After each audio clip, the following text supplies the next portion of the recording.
اعوذ باللہ من الشیطان الرجیم بسم اللہ الرحمن الرحیم۔ السلام علیکم پیارے بچوں، میں ہوں آپ کا دوست عبد الرحمن۔ آج کی ہماری کہانی کا عنوان ہے کسان اور بادشاہ۔ تو کہانی شروع کرنے سے پہلے تمام بچوں سے التماس ہے کہ وہ پیارے آقا صلی اللہ علیہ وآلہ وسلم کی پاک بارگاہ میں ایک مرتبہ درود شریف کا نذرانہ پیش کریں۔ الصلاۃ والسلام علیک یا سیدی یا رسول اللہ وعلی آلک واصحابک یا سیدی یا حبیب اللہ۔ شیخ سعدی نے زندگی کا زیادہ تر حصہ علم حاصل کرنے اور سیر و سیاحت میں گزارا۔ گلستان اور بوستان ان کی مشہور کتابیں ہیں۔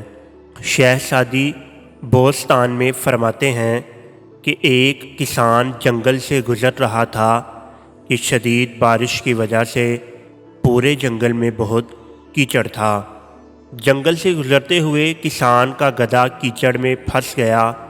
اس نے گدھے کو کیچڑ سے نکالنے کی تنہا بہت کوشش کی مگر سب رہ گیا۔ کسان کو کچھ بھی سمجھ نہیں آ رہا تھا کہ وہ کیا کرے۔ کبھی کبھی جب انسان کو کچھ سمجھ نہیں آتا تو اپنا غصہ بلا وجہ دوسروں پر نکالتا ہے۔ اسی طرح ساری رات کسان پریشانی کے عالم میں سب جاننے والوں کو برا بھلا کہتا رہا۔ اس کی زبان سے نہ دشمن بچا، نہ دوست اور نہ ہی بادشاہ، کیونکہ جنگل بادشاہ کی سلطنت کا حصہ تھا۔ اتفاقاً بادشاہ کا اپنے غلاموں کے ساتھ جنگل سے گزر ہوا۔ سب نے سنا کہ ایک کسان بادشاہ کو برا بھلا کہہ رہا ہے۔ اچانک کسان کی نظر بادشاہ پر پڑی۔ وہ بہت پریشان ہوا کہ بادشاہ نے سب کچھ سن لیا، اب اس کا انجام بہت برا ہوگا۔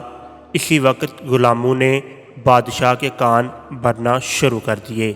ایک بولا، اے بادشاہ، اس شخص کی گردن تلوار سے اڑا دی جائے کیونکہ اس نے آپ کی شان میں گستاخی کی ہے۔ دوسرا غلام بولا، اے بادشاہ، اس کو قید خانے میں ڈال دیا جائے کیونکہ اس نے نہ صرف آپ کو برا بھلا کہا بلکہ آپ کے خاندان کی بھی برائی کی ہے۔ بادشاہ نے مجبور کسان کی طرف دیکھا جس کا گدھا کیچڑ میں پھنسا ہوا تھا۔ بادشاہ کو کسان کی حالت پر رحم آ گیا۔